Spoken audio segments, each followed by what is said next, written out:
Boa noite, pessoal. Tudo bem?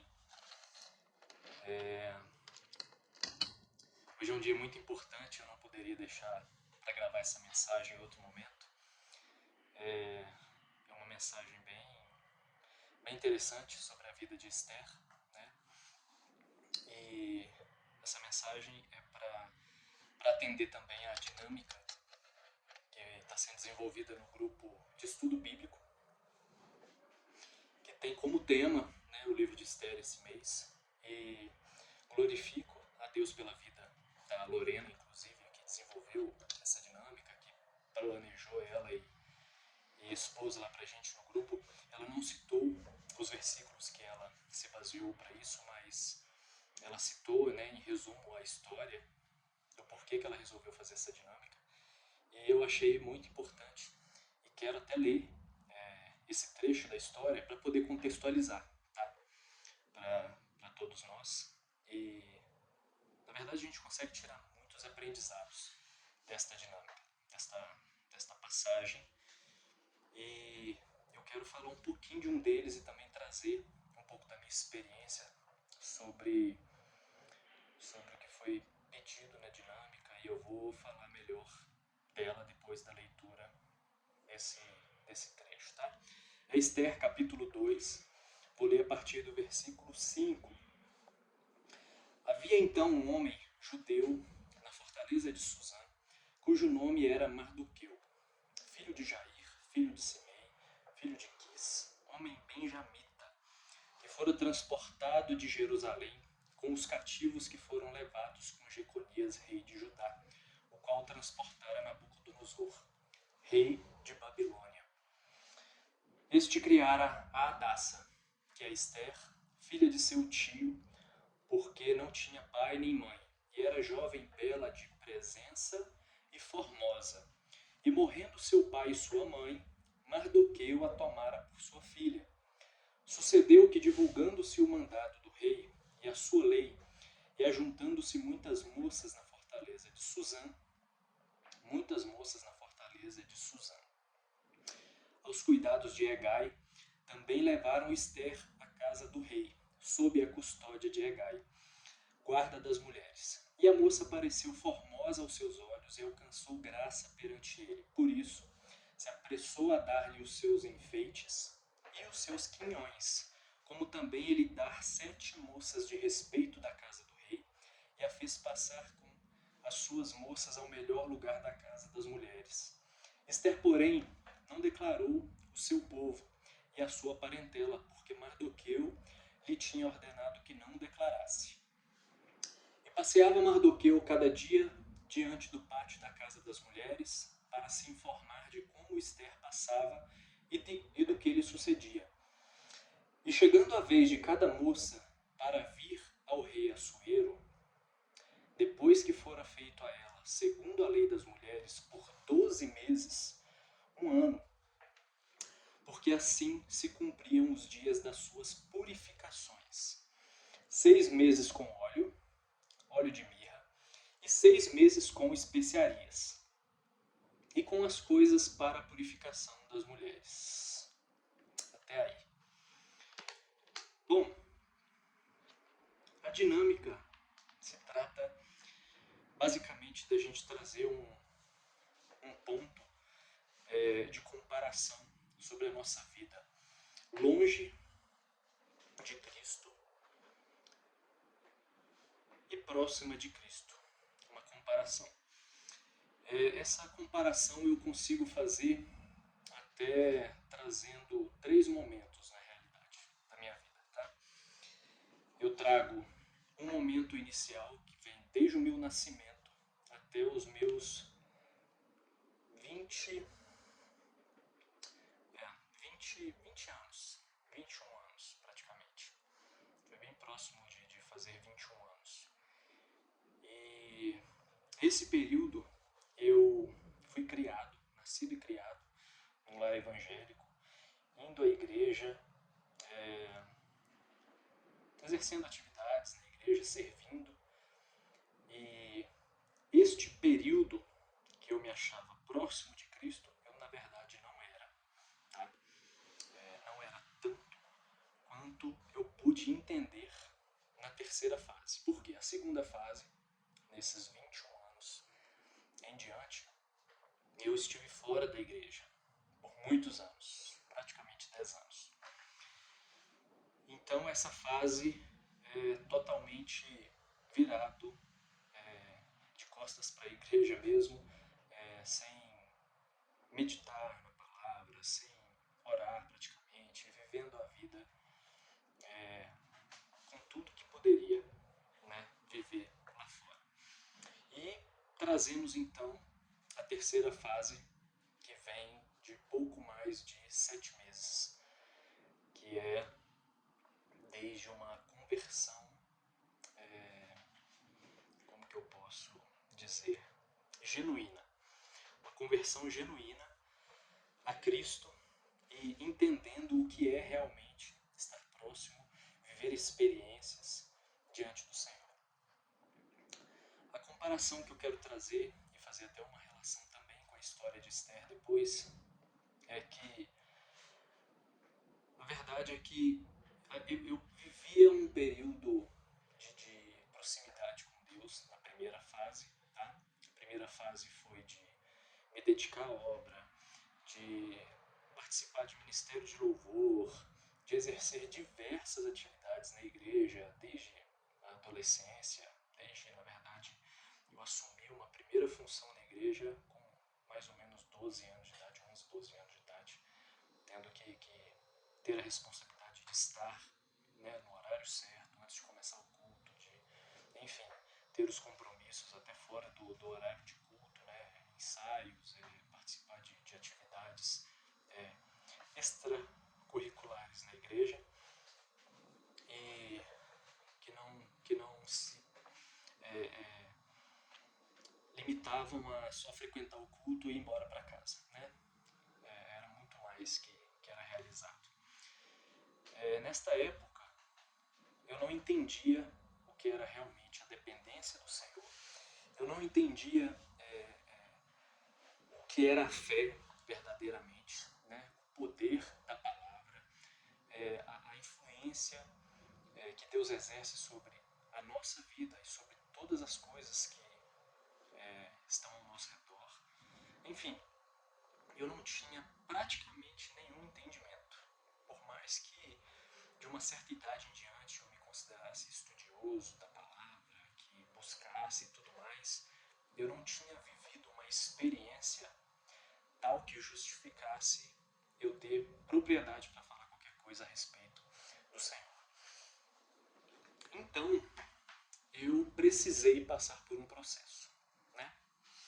Esse processo que foi por praticamente 10 anos aí, foi justamente o processo que eu estive fora da igreja, achando que estava tudo bom por um período. Esse período foi, de certa forma, curto, se eu posso dizer assim, em torno de 3, 4 anos, até eu começar a sofrer os males do mundo lá fora. Tá? A partir do 4º ano, para arredondar, eu comecei a ver, de fato, sem ter a noção de que era a ausência de Deus, de Cristo na minha vida, mas eu comecei a sentir as dificuldades de estar longe, tá? Da cobertura do Senhor. Eu passava por várias dificuldades, principalmente emocionais, ao ponto de desenvolver depressão, ansiedade extrema, que chegou ao ponto de ter crises, né? Ataques de ansiedade, ataque de pânico, sonhos, inclusive paralisia do sono, não que sejam quadros necessariamente associados, mas passei por isso. Não fiz grandes tratamentos, me achava muito capaz de resolver as coisas sozinho. Né? A gente tem essa arrogância porque realmente não entende o que é dependência de Deus, a dependência que nós temos em Deus, no caso, né? Para não ter dúvida. E, enfim, foi um período terrível, terrível, realmente achando que não tinha nada a ver também com a ausência da cobertura do Senhor, né? na minha vida. Quando a gente chega para a terceira fase, que é onde não era o pior momento, mas mesmo antes de voltar para a igreja, Deus já estava trabalhando muito forte na minha vida, porque eu já estava começando a ter experiências da minha aproximação com Cristo. Por quê? Mesmo antes de tomar a decisão de voltar para a igreja, eu, eu fiz o seguinte, eu comecei a recorrer a Ele, porque nada mais dava certo do meu ponto de vista. Nada estava funcionando. Tudo que eu tentava fazer, parece que tinha uma barreira que impedia de prosseguir ali. Então, eu, num beco sem saída totalmente, comecei a orar à noite, na hora de dormir, fazendo aquelas reflexões sobre todo o esforço que eu dedicava para fazer qualquer coisa, qualquer projeto, qualquer plano pessoal e que não seguia adiante. Eu fui percebendo que só tinha um recurso, um milagre acontecer na minha vida. E a única pessoa, né, que me vinha à mente que era capaz de fazer qualquer tipo de milagre era Jesus. Por que não tentar, né? Tentar a sorte. Então, a partir do momento que eu comecei a ter esse entendimento bem razoável, né, bem superficial, eu comecei até inclusive a ler a Bíblia de volta, tá?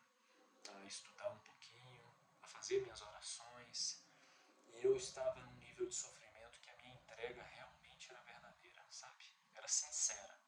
E eu acho que essa pureza, que de certa forma eu posso comparar com uma pureza e a inocência de uma criança, que é o que Deus espera de nós, chegou de fato ao coração de Deus e Ele começou a trabalhar na minha vida de uma forma mais visível, né? De forma que eu conseguisse sentir as mudanças devido, né, em consequência, à minha mudança de comportamento, à minha busca, à minha entrega, tá? Com muito pouco tempo, eu vivi a experiência de estar dentro de uma igreja que eu não desejava estar, assistindo uma pregação do pastor Cláudio Duarte, e me vi fazendo uma proposta para Deus que ele levou 2 ou 3 segundos para poder me dar a resposta,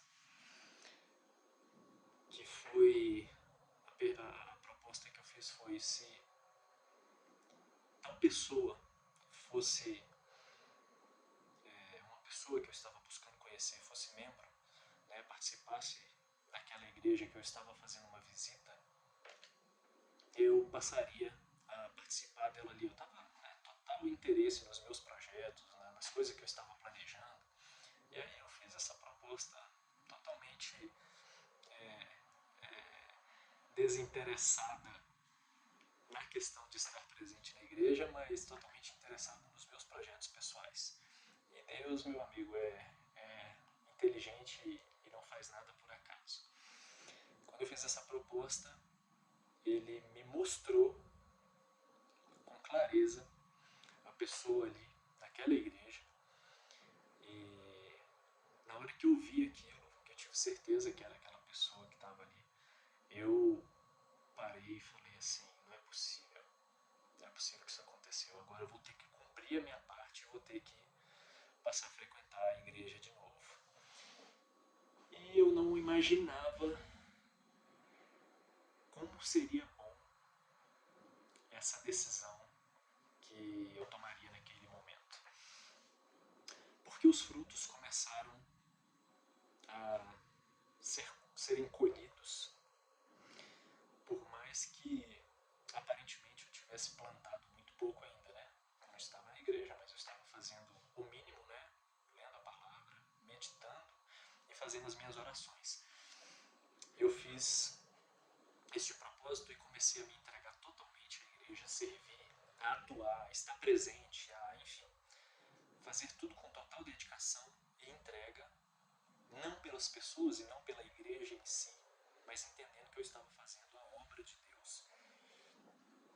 E por causa dessa clareza e dessa dedicação sincera, e repetindo, né, genuína, eu comecei a colher esses frutos muito rapidamente. A minha vida transformou da água para o vinho em menos de 7 meses. Tá? E aí o que eu quero dizer com isso? Qual o comparativo que a gente pode fazer com a história de Esther? Quando a gente pega a história de Esther, neste período que eu fiz a leitura aqui, e a gente vê que ela passou por um processo de purificação que leva 12 meses, eu pergunto a você, você acha que só porque aparentemente ela estava vivendo uma vida num spa, foi fácil para ela? Para nós que não vemos nenhum tipo de registro contando detalhadamente os dias, as semanas, os meses do que ela vivenciou ali, será que só por isso significa que foi tranquilo? Só porque está resumido na Bíblia significa que passou voando, foi rápido, já estava definido o que iria acontecer na vida dela, a bênção estava correndo atrás dela? Será? E aí eu quero fazer a seguinte reflexão, trazendo uma outra história. Quando a gente pega a história de Davi, do rei Davi, e a gente pega ali quando ele recebeu a palavra de que, pelo profeta, né, Samuel, que ele receberia a coroa de Israel, que ele seria rei, e a gente passa a leitura dos 12 anos seguintes, em que ele não foi rei, mas passou por diversas provações, diversas dificuldades, e mesmo assim louvando a Deus, glorificando, agradecendo, dando graças, rendendo graças, enfim. A gente viu o sofrimento porque está descrito. Agora, será que não estivesse, se não estivesse descrito todo esse período, e depois que foi dito que ele seria rei, e só tivesse dito que depois de 12 anos, né, ou 13, não tem a data precisa, tá? Mas vamos considerar 12 anos, tivesse dito ali que passados os 12 anos ele foi coroado rei, deu tudo certo e começou a reinar e teve um reino próspero e abençoado, uma guerra ou outra, né, tiveram algumas guerras para preparar todo um terreno, para ter uma ampliação de território, de domínios, enfim. Será que a gente pensaria na possibilidade de um sofrimento que ele viveu durante esses 12 anos? E aí eu volto para Esther. Um grupo de mulheres, várias mulheres, passando pelo mesmo processo, concorrendo para serem escolhidas como rainhas. Será que elas estavam ali todas amiguinhas, se dando bem, falando uma bem da outra, vivendo dias tranquilos, sem uma sacanear a outra durante a noite, passar uma pasta de dente na cara do outro enquanto estava dormindo, cortar o cabelo da outra, uma fofoca, uma conversa fiada, provocações, brigas, discussões, entre outras coisas. A gente pode imaginar diversas possibilidades. Será que nada disso aconteceu? Será que não vivia aquela ansiedade de será que serei escolhida para ser rainha? Será que eu sou tão bonita assim quanto as outras? Porque Esther, né, era bela, formosa, como diz a própria palavra, mas com certeza eles não escolheram nada muito fora de um certo padrão de beleza, né? Todas tinham alguma chance, do ponto de vista, assim, aos olhos humanos, né? E aí eu faço essa comparação com a vida de cada um de nós, né? Para a gente alcançar uma vitória, para a gente chegar num certo ponto da vida da gente, a gente passa por histórias, por experiências, por vivências que às vezes são muito difíceis para nós, que pode parecer também para as pessoas lá fora que está tudo muito bem, muito tranquilo, você está vivendo muito bem. As pessoas não conhecem a sua realidade, não conhecem a sua história, as dores que você vive, as dificuldades, o que você pensa quando coloca a cabeça no travesseiro. E aí eu te pergunto, será que você, quando olha para as outras pessoas, pensa da mesma forma?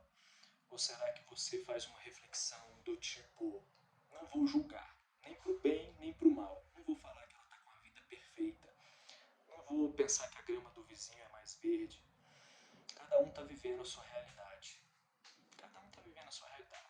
mais que demonstre outra coisa, pode ter certeza que todo mundo tem as suas dificuldades. E com certeza também Deus está trabalhando na vida de cada uma delas em alguma área que elas precisam ser trabalhadas.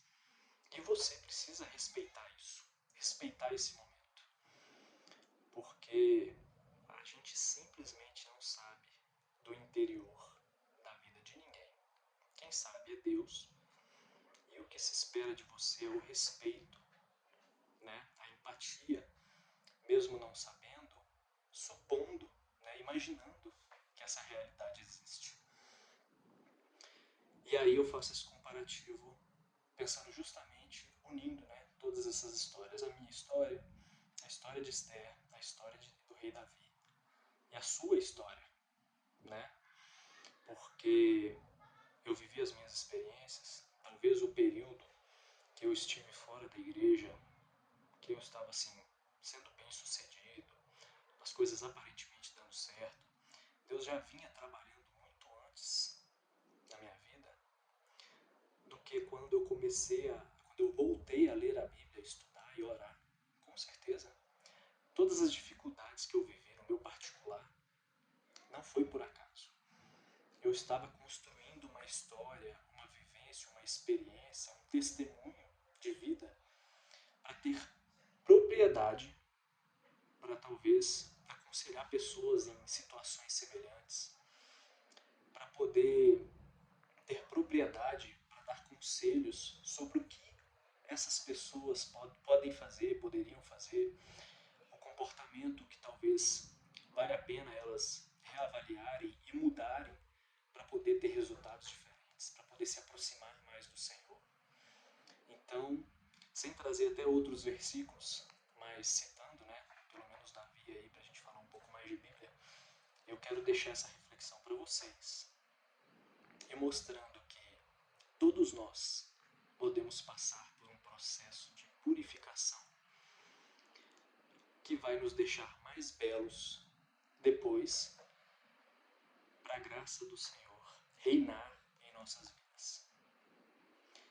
Então, fica com essa palavra, pense nela e comece a ver a realidade das pessoas de uma maneira mais madura, mais respeitosa, mais compreensiva, antes de julgar. Na verdade, evitem julgar, tá? Eu sei que a gente pode julgar, né, muitas vezes o pecado, julgar algum comportamento, mas façam o possível para ser amável, né? Para serem amáveis com as pessoas, porque isso faz toda a diferença, não só para você, tá? Principalmente daquele que está recebendo esse tipo de tratamento da sua parte.